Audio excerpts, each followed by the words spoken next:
1 सितंबर 2025 तेंजिंग का वो आलीशान होटल जहां एससीओ समिट के लिए दुनिया भर के नेता जमा थे। बाहर का माहौल बिल्कुल शांत था, पर अंदर एक ऐसी आग सुलग रही थी जिसकी आंच सीधे हिंदुस्तान के दिल तक पहुंचने वाली थी। प्रधानमंत्री नरेंद्र मोदी अपने कमरे से निकलते हैं। उनकी सिक्योरिटी पूरी तरह से अलर्ट है। प्रोटोकॉल के हिसाब से उनकी बुलेट प्रूफ गाड़ी बिल्कुल तैयार खड़ी थी। पर तभी एक ऐसी घटना होती है जिसने दुनिया भर के इंटेलिजेंस एक्सपर्ट्स के होश उड़ा दिए। मोदी जी अपनी उस तयशुदा गाड़ी की तरफ बढ़ते जरूर हैं, लेकिन अचानक उनका रास्ता बदल दिया जाता है। उनके इर्द गिर्द रूसी खुफिया एजेंसी के ऑफिसर्स एक मजबूत घेरा बना लेते हैं और अगले ही पल प्रधानमंत्री मोदी अपनी गाड़ी को छोड़कर रूस के राष्ट्रपति व्लादिमीर पुतिन की अल्ट्रा हाई सिक्योरिटी लिमोजीन में बैठ जाते हैं। ये कोई छोटी बात नहीं थी। एक देश का प्रधानमंत्री दूसरे देश के राष्ट्रपति की गाड़ी में, ऐसा डिप्लोमेसी के इतिहास में शायद ही कभी होता है। लेकिन इस गाड़ी के दरवाजे बंद होते ही जो शुरू हुआ वो किसी हॉलीवुड थ्रिलर से कम नहीं था। दोनों नेता उस बंद लिमोजीन में पूरे 10 मिनट तक बैठे रहे। गाड़ी अपनी जगह से 1 इंच नहीं हिली। आखिरकार गाड़ी आगे बढ़ती है। इंटरनेट पर तस्वीरें आग की तरह फैलने लगती हैं। दुनिया भर के मीडिया चैनल्स चिल्लाने लगते हैं कि देखिए मोदी और पुतिन की दोस्ती कितनी गहरी है। दोनों एक ही गाड़ी में जा रहे हैं। पर दोस्तों, सच्चाई कुछ और ही थी। ये दोस्ती का दिखावा नहीं, बल्कि मौत के चक्रव्यूह से बच निकलने की एक आखिरी कोशिश थी। जब ये गाड़ी वेन्यू पर पहुंचती है तो एक और ऐसी घटना होती है जो आमतौर पर बिल्कुल असंभव है। वेन्यू पर पहुंचने के बाद ना मोदी गाड़ी से बाहर आते हैं ना पुतिन। पूरे 45 मिनट तक दुनिया के 2 सबसे ताकतवर नेता उस बंद गाड़ी में बैठे रहते हैं। उस बंद गाड़ी के अंदर फोन पर एक एनक्रिप्टेड लाइन जुड़ती है। दूसरी तरफ थे भारत के national security adviser Ajit Doval. Putin की आवाज आती है, मिस्टर मोदी, हमारी एजेंसियों ने दुश्मनों के बीच एक बहुत खतरनाक मैसेज इंटरसेप्ट किया है। आपकी गाड़ी सेफ नहीं थी। खतरा बिल्कुल सिर पर मंडरा रहा है। मोदी जी बिल्कुल शांत पर दृढ़ आवाज में पूछते हैं, डोभाल साहब, क्या रिपोर्ट है? आखिर वहां चल क्या रहा है? डोभाल जवाब देते हैं, प्रधानमंत्री जी, दुश्मन ने शेर के मुंह में हाथ डालने की हिम्मत की है। खतरा वहां एससीओ समिट में नहीं, खतरा हमारे पड़ोस में बैठा है। एक बहुत बड़ा असैसिनेशन प्लॉट इंटरसेप्ट हुआ है और इसके तार सीधे अमेरिका की CIA से जुड़े हैं। ये सुनते ही गाड़ी में सन्नाटा छा जाता है। CIA, दुनिया की सबसे ताकतवर खुफिया एजेंसी, हिंदुस्तान के प्रधानमंत्री को निशाना बनाने की कोशिश कर रही थी। इस साजिश के तार समझने के लिए हमें थोड़ा पीछे जाना होगा। ठीक 27 अगस्त 2025 की उस सुबह पर, जब पड़ोसी देश बांग्लादेश के ढाका शहर में एक अजीब सी हलचल थी। ढाका का एक बहुत ही आलीशान वेस्टर्न 5 स्टार होटल। वहां एक 50 साल का आदमी चेक इन करता है। उसके पास 3 बड़े बड़े सूटकेस थे। इस आदमी का नाम था टेरेंस।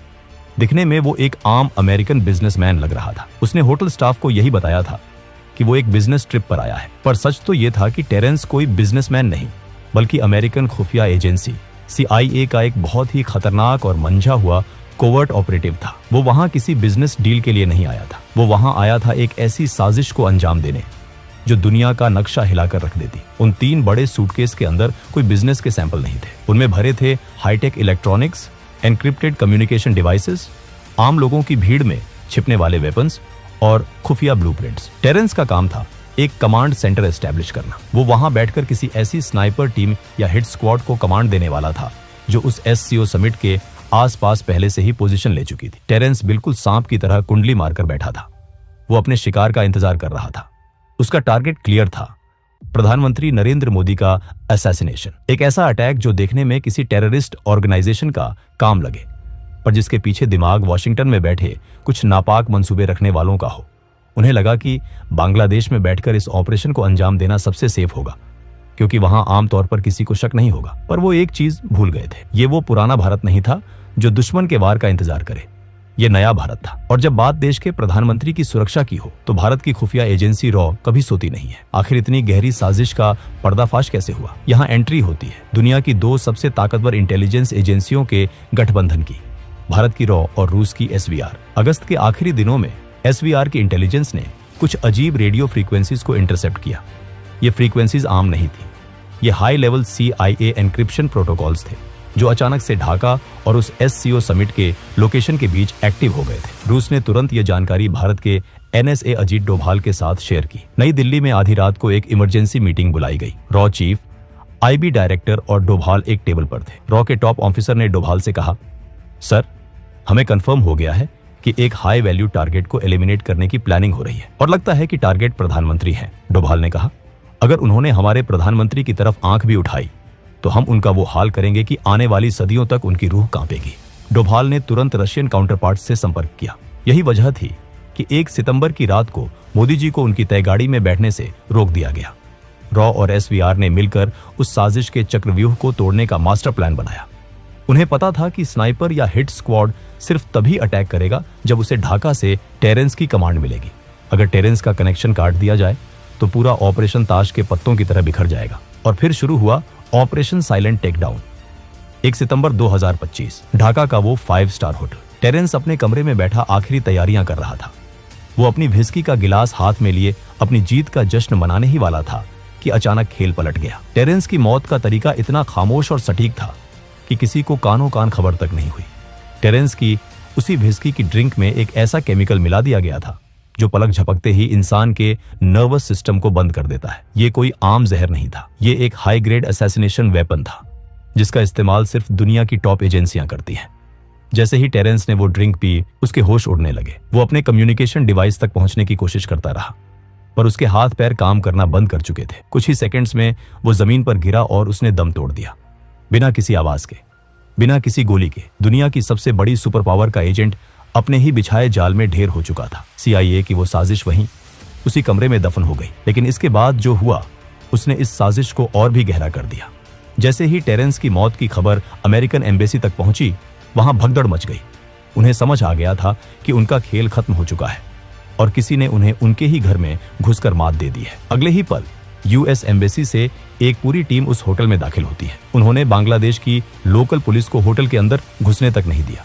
आमतौर पर किसी भी विदेशी नागरिक की मौत पर लोकल पुलिस इन्वेस्टिगेशन करती है, पोस्टमार्टम होता है, पर यहां सब कुछ दरकिनार कर दिया गया। अमेरिकन एजेंट्स ने टेरेंस की डेड बॉडी को तुरंत अपने कब्जे में लिया।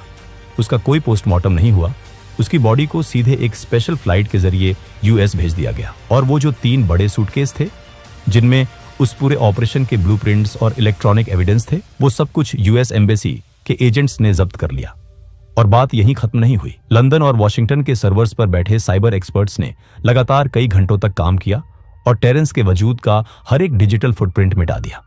उसका करियर, उसकी हिस्ट्री, उसकी सर्विस रिकॉर्ड्स, सब कुछ इंटरनेट और डेटाबेस से ऐसे गायब कर दिया गया जैसे टेरेंस नाम का कोई इंसान इस दुनिया में था ही नहीं। US army special operations command के स्पोक्समैन ने 1 सितंबर को एक अजीब स्टेटमेंट रिलीज किया। उन्होंने कहा कि उनका कोई कमांड इंस्पेक्टर जनरल मरा नहीं गया है। उन्होंने क्लेम किया कि जिस इंसान की बात हो रही है वो यूनाइटेड स्टेट्स में जिंदा और सुरक्षित है। 4 सितंबर को लेफ्टिनेंट कर्नल इलियट स्कॉट ने यहां तक कह दिया कि ढाका में उनका कोई ऑन गोइंग ऑपरेशन चल ही नहीं रहा है। 2 सितंबर 2025 प्रधानमंत्री मोदी सही सलामत भारत लौट आते हैं। अगले ही दिन वो नई दिल्ली में एक बड़े सेमिकॉन समिट में मंच पर आते हैं। वो प्रधानमंत्री जो हमेशा अपने भाषणों में ऊर्जा और आत्मविश्वास से भरे होते हैं, उस दिन उनके चेहरे पर एक अजीब सी संजीदगी थी। मंच पर आते ही जब लोग उनके स्वागत में तालियां बजा रहे थे तो मोदी जी ने एक ऐसी बात कही जिसने सबको हैरत में डाल दिया। उन्होंने कहा, मैं कल रात ही जापान और चीन के इस दौरे से वापस लौटा हूं। मैं गया था इसलिए आप तालियां बजा रहे हैं, या मैं वापस आ गया हूं इसलिए आप तालियां बजा रहे हैं। सोचिए इस लाइन के बारे में। एक देश का प्रधानमंत्री भरी सभा में अपने लोगों से पूछ रहा है कि मैं वापस जिंदा लौट आया हूं, क्या इसलिए तालियां बज रही हैं? मोदी जी कभी भी अपने शब्दों का इस्तेमाल ऐसे ही हवा में नहीं करते। उनके एक एक शब्द के पीछे एक गहरा संदेश होता है। ये कोई मजाक नहीं था, ये एक मैसेज था उन ताकतों को जो वॉशिंगटन और दुनिया के बाकी हिस्सों में बैठकर देख रही थी। ये बताने का तरीका था कि हम जानते हैं तुमने क्या किया और हमने तुम्हारा क्या हाल किया। और इस घटना के बाद पीएम मोदी की आगे की आधी से ज्यादा इंटरनेशनल ट्रिप्स अचानक से कैंसिल या पोस्टपोन कर दी गई। यूनाइटेड नेशंस जनरल असेंबली का सेशन जिसमें पीएम मोदी को बोलना था, उसे उन्होंने स्किप कर दिया। गाजा पीस समिट जिसमें इजिप्ट के प्रेसिडेंट आने वाले थे और पीएम मोदी का आना तय था, उसे भी उन्होंने स्किप कर दिया।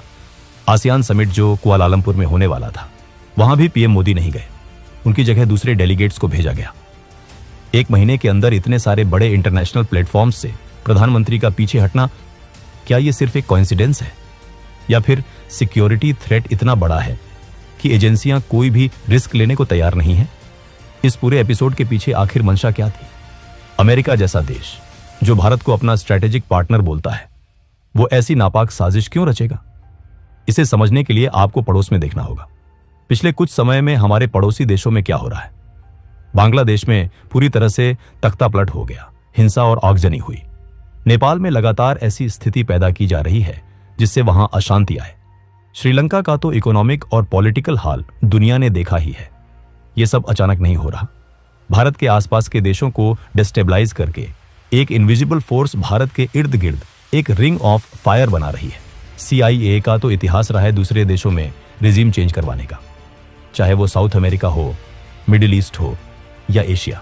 जब कोई नेता उनके हिसाब से नहीं चलता, जब कोई देश अपनी इंडिपेंडेंट फॉरेन पॉलिसी फॉलो करता है, आंख में आंख डालकर बात करता है, तो उनका अहंकार आहत होता है। पीयूष गोयल का वो धमाकेदार बयान आपको याद होगा। उन्होंने भरे मंच से अमेरिका को चेतावनी देते हुए कहा था, आप हमारे सर पर बंदूक रखकर हमसे ट्रेड डील्स नहीं कर सकते। एक यूनियन मिनिस्टर का ऐसी भाषा का प्रयोग करना कोई छोटी बात नहीं है। ये किस बंदूक की बात कर रहे थे पीयूष गोयल? क्या वो उसी बंदूक की बात कर रहे थे जो CIA ने 1 सितंबर को प्रधानमंत्री मोदी पर तानने की कोशिश की थी? क्या ये एक मैसेज था कि भारत अब किसी दबाव में आकर अपने फैसले नहीं बदलेगा?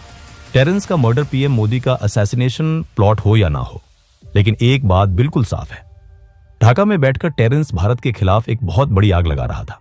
दोस्तों, आपको क्या लगता है? क्या सच में अमेरिका भारत में एक बड़ा रेजिम चेंज प्लान कर रहा था?